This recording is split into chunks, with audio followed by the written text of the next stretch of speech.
My name is Isabella. I was a 33-year-old housewife back then. I'd been married for a year and hadn't conceived. My husband Oliver adored children and had been really enthused about having his own since the beginning. However, a stork is incapable of doing so. Oliver became impatient and advised me to visit a doctor. I went to the OBGYN, and after many testing, my doctor determined that there was nothing wrong with me. Just when I was relieved, Oliver said, "I'm sorry, but divorce me." Why? There is nothing wrong with me. I simply want a child as soon as feasible. Who knows when you'll conceive if I stay with you? I was speechless. It has barely been a year since we married. I have previously demonstrated that I am fertile. Why can't you wait a little longer? You are already 33. You will be too old while I wait. Wait, you are already old. I want my child to have a youthful and lovely mother. What exactly did he intend by that? Did he believe his wife was a thing or something? His words lodged deeply in my chest. I still adored Oliver. I tried hard to persuade him not to divorce me, but he did. We divorced after barely a year. I was so heartbroken and depressed that I couldn't think of anything else. As the months went, I started to see his true colors. He didn't love me the way I thought he did. He thought I was merely a tool for having children. I was convinced 2 years later. My friend Avery informed me that he had a shotgun marriage with his new partner. Avery and I have been great friends since college. She worked for the same firm as Oliver. Thus, she was a common buddy. She was quite easygoing and popular with everyone. Oliver took advantage of the situation and consulted with her about anything. He was evidently seeing his new wife while you two were still married. What? That suggests he was cheating on me, correct? He blamed you for not getting pregnant when he was messing around outside of marriage. She pounded a cup of coffee on the table and gave me a stern look. Do not waste your time being upset over him. Find a new guy. I finally moved on from this. A year later, I was married again. Following the divorce, I worked part-time at a call center and met Elijah, who was 2 years older. After a half-year of dating, he proposed to me. I am extremely pleased, but am I not the right person for you? No, it is not you. I might have difficulty conceiving. What do you mean? I explained to him in full how my ex and I divorced. What? That's all. He laughed it off. Didn't the doctor say nothing was wrong with you? Furthermore, conception is a collaborative effort for the couple. Don't assume it's entirely your duty. Even if we were not fortunate, we would simply live our own lives together. I'll never forget what he said while holding me in his arms. I was really pleased with my new wedded life. He started performing housekeeping and completed tasks around the house. Maybe because I was single for a long time, but it led me to you, which I thank God for. Thank you. He spoke with a hesitant smile, which was adorable. He was also an excellent Italian cook and frequently prepared meals for me. Oliver had never done housework, and I assumed all guys were like him, so it was a pleasant surprise. I must have felt really fulfilled. I discovered I was pregnant 6 months after we married. During a normal checkup, the doctor exclaimed, "Congratulations." I returned home in disbelief and informed Elijah. Seriously? In his eagerness, he grabbed my waist and lifted me up. Hey, put me down. I'm sorry. This was too much for the baby. Baby? He instantly placed me down and stroked my stomach. I'm glad you're excited. Of course, it's ours. When I saw him straining to hold back his tears, I almost sobbed. Thank you. I feel so calm with you. I believe that is what I was able to envision. Take proper care. Do not push yourself too hard. I understand. The next 9 months seemed like a dream.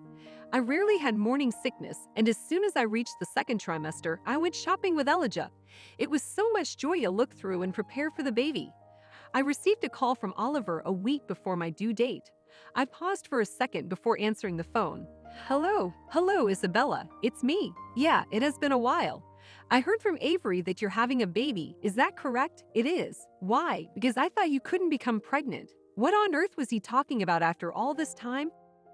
I was at a loss for words. I suppose I could have been a bit more patient. He spoke an unpleasant joke. Are you kidding me? By the way, how are things doing with your new wife?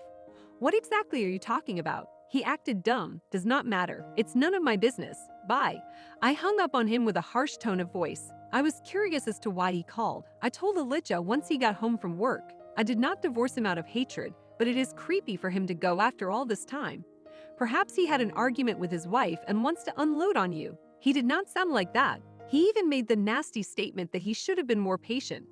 Perhaps he wanted to congratulate you. Of course not, you are so naive. He chuckled, and I thought he was a really kind guy. Seeing him like that, I felt dumb for being unhappy and switched the discussion to the baby.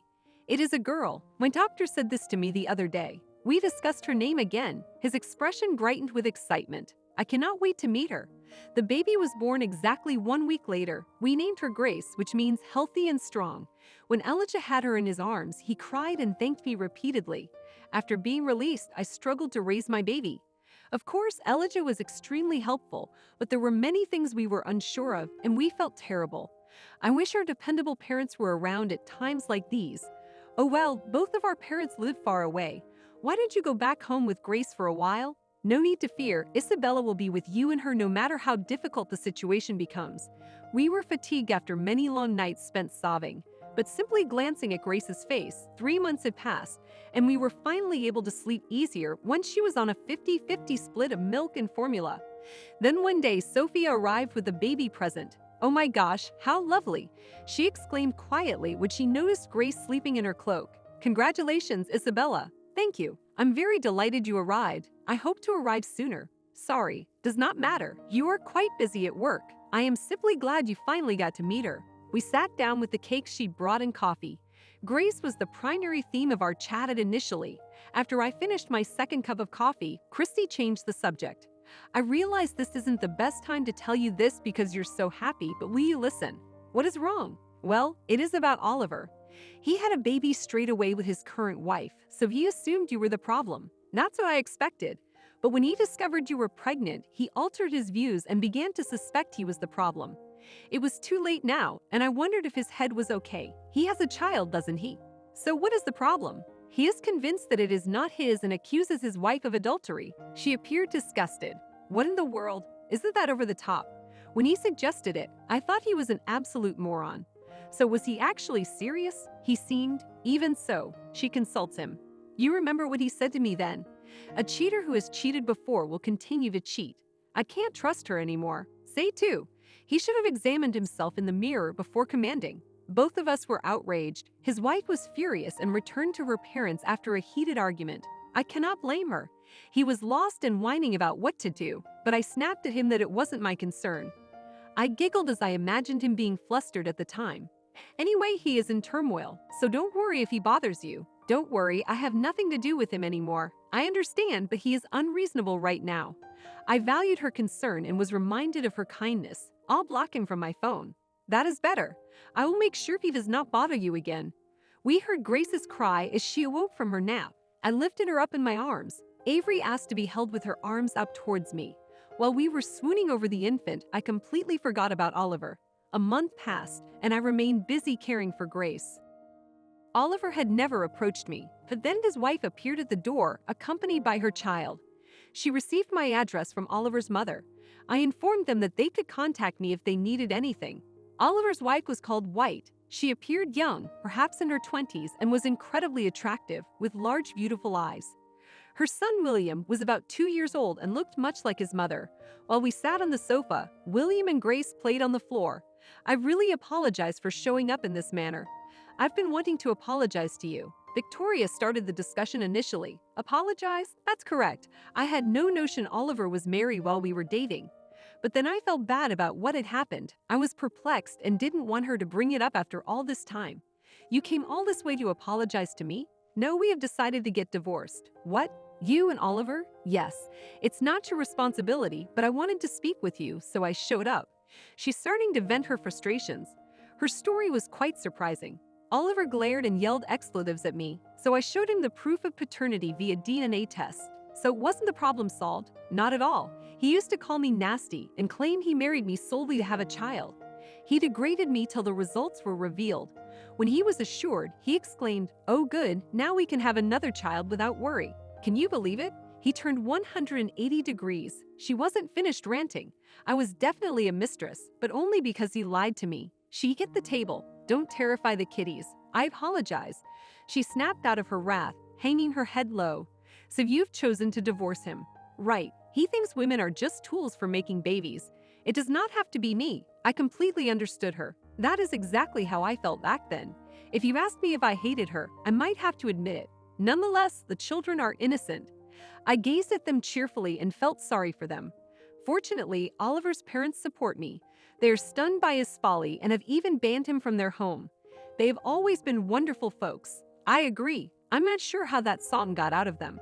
We exchanged glances and giggled. He is demanding custody, but I will never let it. If he continues to dispute, his parents advise me to contact an attorney. And what are your plans from here? I'll go back to live with my folks and look for work. What? Good luck to you. Thank you very much. I came to see you because I felt you'd understand what I was saying. Also, I'm scared that the idiot will cease harassing you. I had let go of my hatred against her because of our broken relationship. We both have trouble choosing males. You are welcome. I do not think so. Finally, you found a beautiful husband. You still have a lot ways to go.